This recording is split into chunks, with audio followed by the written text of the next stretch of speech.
Hey folks, man, this is Monk, and we are back with another episode of Classics of Cinematics. And this is just a show where we talk about the classic films that shaped and warped us as film goers. And I'm joined as always with my co-host, we got Bobby. Hold up. And I'm joined as always with my co-host, we got Bobby Blockbuster. Yo. I said coast. We be coasting, west coasting, east coasting, all coasting, roller coasting. Yeah, so we got a film that kind of hit really big in the 80s when this thing came out, and we're going to be talking about Fatal Attraction from 1987. And this film is directed by Adrian Lyne, and the story goes this. For Gallagher, life is good. He is on the rise at his New York law firm, is happily married to his wife, Beth, and has a loving daughter. But after a casual fling with a sultry book editor named Alex, everything changes. Jilted by Dan, Alex becomes unstable, her behavior escalating from aggressive pursuit to obsessive stalking. Dan realizes that his main problem is not hiding his affair, but rather saving himself and his family. That was an intense read, my man. Got my heart pumping a little bit. Oh, I'm getting better at that, man. I've been practicing. There you go. Interestingly enough, this film only costs about, well, only is relative. For the 80s, it's probably a good amount of money. Cost $14 million, but it was a box office smash. It made $320 million in the U.S. alone in theaters, and I'm pretty sure video was probably pretty close to this. This film, the cast got Michael Douglas. We've got Glenn Close, who plays Alex, the affairee, I guess. How do you say? AKA the crazy lady. Yeah. We've got Ann Archer, who plays Dan's wife. We've also got Ellen Hamilton Latson, who plays Dan's daughter, and a cast of other characters, including Meg Mundy is in this. Tom Brennan, he's also in this. Ellen Fawley, Stuart Pankin. And I think Stewart is his co-worker, right? And we get a brief Fred Gwynn appearance. Yeah, I think Fred Gwynn plays the head of everything. He's like the CEO of the whole thing. And they said he did have an extended role in this, but they chopped it short. I guess budget restraints or whatever. Yeah, probably time too, because I don't think you would have needed those scenes. That's interesting. We got Jane Krakowski, who plays a babysitter, and you would know her to go on to be big in what's the 30 Rock? Yeah. She was she was the other actress at the show there that was working with Tracy Morgan's character. But yeah, so let's get into this film, man. What do we like about this thing, man? First and foremost, the thing that stands out to me more than anything else is this concept and story, the plot premise that we're given. And even though it's been said that this film has glaring similarities to 1971's Play Misty for Me, which I have not seen, but I know that they run these films parallel, so there's that with that. But Glenn Close playing Alex Forrest, she pretty much sets her sights on, puts the target on the back of a married man, knowingly. You know what I mean? Yeah. And then Michael Douglas just falls victim to the temptation. You know what I noticed about this though? This is the first time I watched this thing all the way through. I've seen parts of it in the past, and I know about it just because it's such a big thing in the pop culture. A lot of things references, but it really does a crazy job at the time of manipulating us as viewers into being sympathetic to Dan, the way it sets it up. And but I guess now that I'm older now and I'm looking at this like nah, man, you was wrong from the jump. They're both wrong. You was wrong from the jump. They're both wrong. She definitely is wrong for being as extreme as she was, but she would not have had a way in if you didn't open the door. I mean, that's it. I mean, dude, you didn't trip over a Lego, slip and fall, and slip your thing in her. What I say is the manipulation. They set it up where you're like, well, what else is he going to do? It's like, my wife's out of town. Or even that day when they came back from the party, he's ready to smash. And she's like, walk the dog first. And I knew she was either going to be asleep when he came back, but they did it different. They put the kid jumped in the bed. It's like, oh, it's just for the night. And so then it's manipulating us as an audience. Was like, dang, I see why you cheated. Like some, you know what I'm saying? Like, a lot of people would be like that though. Yes, they would. And you know what? And those people probably have situations that they're dealing with in their personal lives and their relationships as well. Yeah. That's the thing. The one thing that they establish off rip is he's happily married. You know what I'm saying? And he had a choice. He has a choice. He has a solid relationship and a home foundation that seems, unbreakable. So for you to do this, I mean, pretty much, it's like dog. So okay, you're a successful lawyer, you're happily married, but you're an opportunist too, because you only do this because your wife went out of town. But then it manipulates us again later on. He's just talking. He's like, "But your wife's gone. I don't have nobody. We're both adults." And then it was like, dude. That's what I'm saying. It's like dog. And see, this is another it's thing. Funny to me, this is man. another it's thing just where funny watching. I mean, and I'm out. not like an advocate for cheating. I think that it's wrong. When you do wrong, you get wrong. Like I said, period. Point blank. Period. This wasn't a one-time affair, bro. You spent the whole weekend with her. You kept going back. And kept going back. But see, that's what I'm talking about, the manipulation of the movie, because it kept But at this point, it kept making it seem like, in a way, I think at least the way I'm looking at it, the way it's presented, is making it look like the wife isn't doing her wifely stuff. She's ignoring this guy, so it's opening the door. And I'm like, no. But like, also, he's a piece of shit for even going down this road in the first place. Treated the scumbag like a scumbag. And that's the thing, bro. Like, because I like that you're bringing up this manipulative mindset, because at this point right now, who is the manipulator? Is it him or is it her? You know what I'm saying? And the director of this film is trying to manipulate us. You know what I'm saying? Yes. We're all getting cheated on at the same time. I feel used. I did, but as manipulative as it is, man, this thing is definitely car wreck material, because you got to know how it ends. Like, you can see so much of this film coming a mile away, but yeah, but essentially, but he can't see it. It's like, bro, you know what? I got a feeling he's done this before. It's just that he didn't find this person who's also a little bit like everyone else probably did. Just like, all right, fuck it, we're gonna go our separate ways after this. And all his other shenanigans didn't come with receipts. This one has a receipt that will be found. It's a walking receipt, man. Yes, exactly. and that's the thing too, man. As what I really like about this is, within this first half an hour, first half of the film, it's all tension building. Because I mean, they put the worm on the hook, and they got me. I was like, shit. I'm locked in, because I mean, this dude is an unlikable guy because of what he's doing. She is equally unlikable because she's pursuing, but then she's more unlikable because she is a level of crazy that I have not seen before I saw this film. You know what this film does? It makes anyone who thinking about cheating think twice. In a way, but then most cheaters are probably like, man, it's not going to be this There's crazy. Consequences. There's consequences, most cheaters are probably like, it's not going to be this crazy if I do. Well, like, because that's the wild thing. The story, basically, they have their fling, but then, like, her attachment is way higher to him. He's actually being adult about it. Like, we did that. He's being a grown-up cheater. Yeah. Like, because she laid the parameters on the table. She basically just said, all right, let's do our thing, and that'll be it. She didn't indicate that she would want more out of this other than sex. She's made it we're seem both attracted seamless to each other. Yeah, she made it seem seamless. And she made it seem like this is what she's used to doing. But then the part that got me, where I would have been like, man, I'm moving. Let's get a new job. I'm getting transferred. when there's that morning after the long weekend where they're hanging out pretty much the whole weekend. Shows up at his gig. And she calls him to the crib. Well, she spasses out. He's got to go to work. And she's putting up I'm like, yo, how am I going to make this? She's like, wait, you said your wife's not coming back till tomorrow. Like, what made you think that this one-time affair is supposed to last from Friday to Sunday?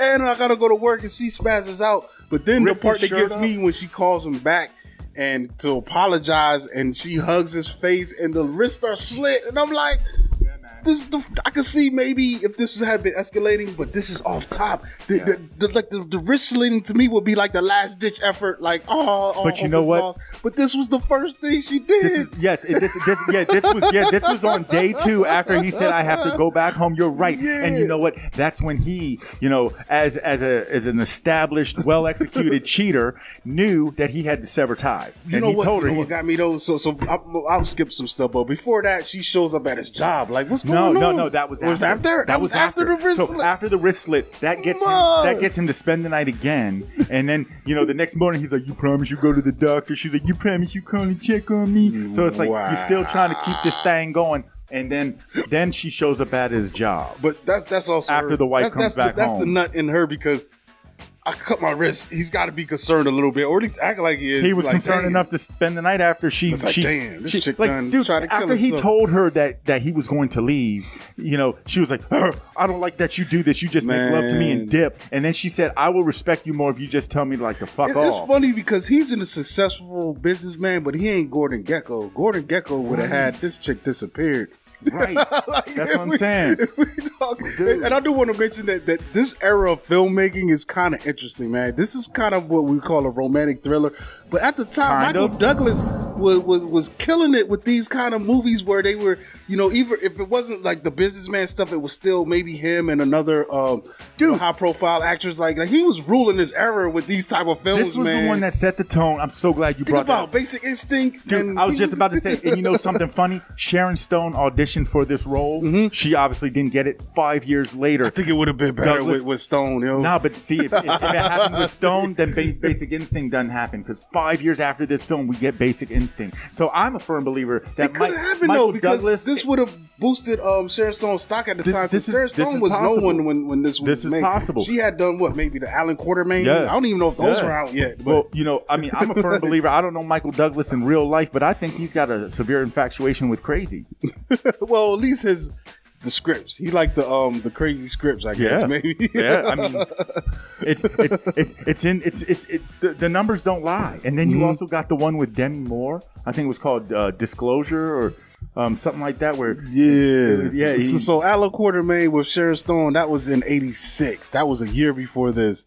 So if she would have jumped into this, it might have gave her a head start on her career because we really don't get her until maybe later on with Total Recall. That's when I think was her breakout role. And, you know what I'm saying? Then Basic Instinct skyrocketed. And you know the other funny thing, before Sharon Stone, before Glenn Close, the initial person that was supposed to play this role, they wanted Elizabeth Shue. You know why she didn't do this? Oh, she would have been great in this. She was busy making Adventures in Babysitting. Damn, that's a good movie too. And they were like, "Yo, we can't have you doing this. This is a wholesome role. And then you a babysitter. You can't do something. This is the opposite side of the spectrum." But okay? Glenn Close was already like a more of, I didn't think of her as this kind of role. Like she's already an established, you know, actor. So it's like for this was kind of her being bad, you know, for a moment. Like yo, let's be bad out here. Yeah, she did Dangerous Liaisons after this, and but it was like she was already a name, you know. So it was kind of interesting to see her. So like I said, you know, with the first part of this story, you know, we get enough of injected into these two individuals' lives where there might not be an emotional attachment, but we're intrigued. Yeah. And then, you know, like I said, as a well executed, established cheater, he tried to cut ties once she starts to expose her level of crazy. That's when the whole film just takes a turn. We get turned upside down because then she just progressively gets worse. You know, it starts off with her showing up at the calling to the point where he has to switch the phone numbers and stuff. Even when him and his wife are putting their place up for sale, she comes by to look. She's having conversation. He walks in his house, and she's talking with his wife. She was a beast because this is before the internet. Yes, where like her tracking abilities are legendary. Like this is crazy to me. And you know, and the thing is that at this point, you know, as a viewer, you can at a certain level you can understand her level of confusion and frustration and why she's acting the way she's acting in a way. You know, now because it didn't really go super duper crazy yet. She didn't go full on nut. No. You know what I'm saying? She's still in the shell. You know what I'm saying? The pistachio is still intact, right? But then it gets bad when she tells him that she's preggers. Yeah, that was rude. And I don't even know. We don't even know. I don't know if she was telling the truth or not. We never saw her pee on the stick. We don't know. We didn't even have that option back then. You had to go to the doctor back then. Yeah. Like, that's the timing of this film, like the dating. You had to go to the doctor to find out. Yeah. You couldn't just take a at-home test, man. And he don't know. Like, and I love that about this movie because I don't care how many times I watch this film or how many times I see it, they never established that. We don't know. We don't know. She could just be, you know, this could just be. But at the same time, once tactic. That's brought into the table, you can't take that lightly because it's like, hell no, you can't take it lightly. And he's immediately like, need an abortion. So yes, he was like, "Oh, don't worry, I'll take care of everything. I'm gonna pay for it." She was like, "What do you mean?" He was like, "Oh, the abortion." Yeah. She was like, "What? What? That ain't even on the table, Jack." I will say this, man. Like the plot is kind of predictable. It's pretty straightforward. There are a couple of surprises on the lunacy end, but I think our actors do a great job in this film, just in their respective worlds, man. Everyone, like Douglas, his wife, Glenn Close here. Like I even like the character at work. What's that guy's name? Jimmy. He plays Jimmy, and it's just like you're getting a bunch of real feeling character types, man. And I think that kind of helps ground this film, yo. It doesn't feel too over the top until the end when she starts doing her going crazy, you know. But you know what? But everything else feels pretty real, you know, and pretty even, you know. When it comes to these characters, I mean, they are both not likable people. We dislike them both equally in this, you know. Even the only people, you know, there are three I'm not sympathetic to what he's going through. No, you laid your bed, you sleep in it, but his family is catching strays. I was just about to say, yes, you know, there are three people that I feel bad for: the wife, the daughter, and the rabbit. Poor rabbit. No, who knew rabbit stew would be on the menu? I did not when I signed up for this film. I was like, damn, you are. I do want to point out though, man, like this film, it does do a good job of what it set out to do. It's a romantic thriller. So one of the aspects of this is the sex stuff. There's a bit in the beginning of this film of their relationship playing out, and those scenes are crazy, so crazy. This is a crazy story, man. I was about 10 years old. I was spending the summer in I was in North Carolina, staying at my grandma's house for the summer. And my cousin Terrence, man, I don't know where he's at these days, but he comes knocking on my door. He's like, yo, you gotta see this. And I guess his folks had went out of town to the store because we're in the country, man. So it's probably like a 20-minute ride to the Walmart. You know, you're there for an hour or so and then 20-minute ride back. So I guess they had rented Fatal Attraction and he was in there watching it while they were gone. And he knocked on my door. It's like, yo, you got to come see this. So I go over there and it's the kitchen scene. It's the kitchen scene, the infamous kitchen scene where they first hook up after they're in the restaurant and they agree, like, oh, your wife's gone. Yes. And they agree to go hook up.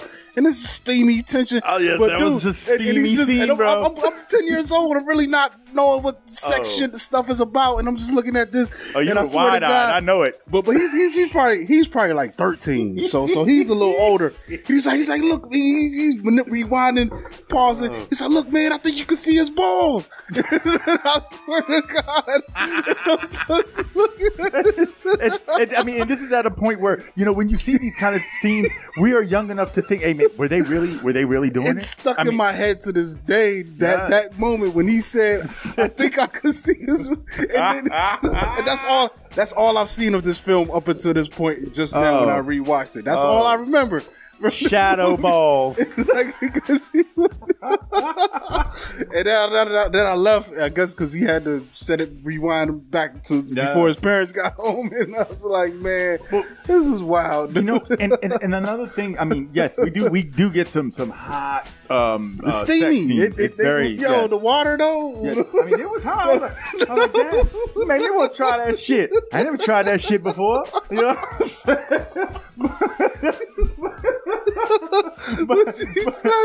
He turns the joint on and it's like she's so considerate. The awareness, she's like he might be parched. He's working up a sweat. Let me go ahead and quench his thirst. She's freestyling, yo. Yes, she is. Hey, it's all good though. Yo, you don't always need a beat. Oh my God. But, you know, and that's the thing. Glenn Close, like, this level of crazy that she portrays, it resonates, it sticks. Like, you know, like it reminds me of, in a lot of ways, the same crazy that we got from the woman who played the mom in Carrie. And she's believable.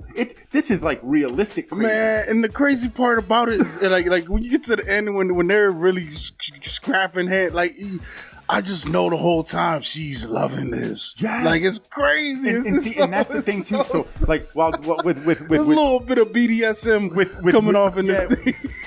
Yes, big time. And while we're doing a little bit of digging, she suffered from a mental illness called erotomania.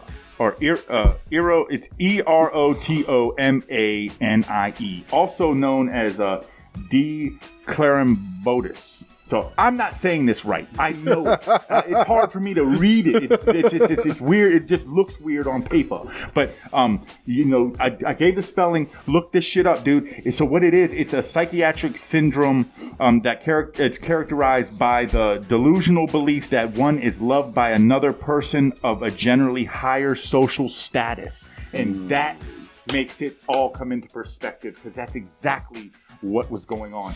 I don't know. I feel like that's a complicated way of saying you thought this baller had feelings for you. Yeah, that's what's going on. But see, yeah. I don't know, man. Like, there is a moment where he does say that she needs help, or she could, because clearly, I mean, like I said, I don't have no sympathy for him or whatever he's doing, but also, she's kind of overreacting in this whole movie, so it's kind of a weird thing. But she does it off rip. And and that's the thing too. Whereas, like, you get a clear understanding that she's not upset by the fact that, like, she doesn't feel like she was used. Mm-hmm. That's not what's pissing her off. What's pissing her off is the fact that she's being ignored. How casually he threw her away. Even though she invited this thing or lured him in by saying that it was going to be a casual thing. It's just a fling. Just a one time, like a. But also, didn't he look into her background a little bit and find another case of her doing something? That was when our well-established lawyer broke into her house and then went through her, rummaged through her things. He saw, yes, there was a newspaper clipping of an account of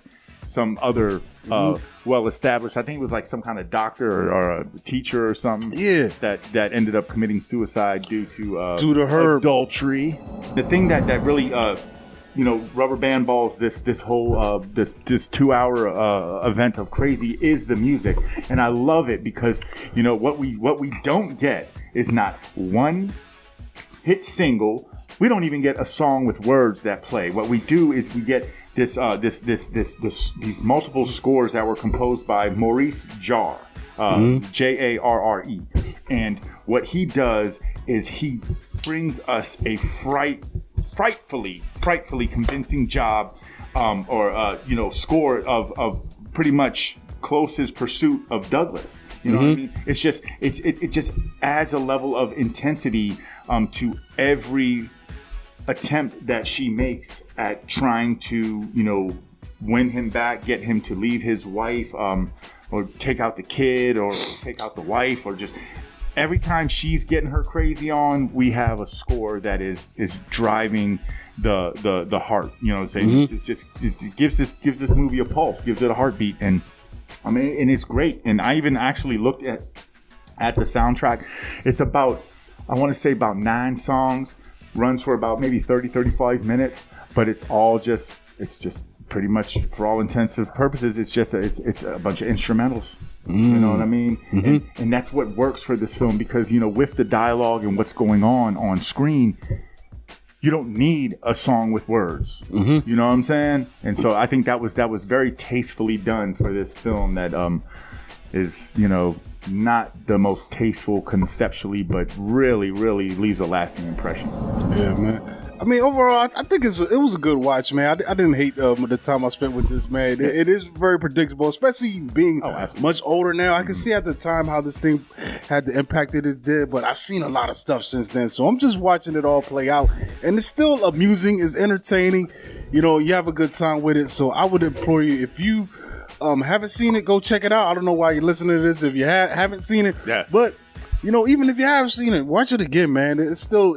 I think parts of it still holds up, man, and it gives you that weird '80s, 80s financial vibe, man. Because like I said, this fits in that same realm as Wall Street, and it's just this will be a side story to Wall Street. Like if we're following Gordon Gekko around and stuff like that, like I think absolutely, fits into that era. I'm with you 100%. I do. This doesn't fall into must-watch territory, but to me, I feel like it kind of does. This film can put things in perspective for a lot of people. It's not a blueprint in any way, shape, or form of how to run relationships, but it is a reminder of what can happen when you F over the ones that love you most. That note, we're going to be out of here, man. Make sure you check out Classics of Cinematics on Instagram. Follow us there. And follow me, Monk. You catch me at Monkey Blood on Twitter and Instagram. And it's Bobby Blockbuster. You can catch me at Bobby Blockbuster 118. All right, folks, man. We are out of here. Peace.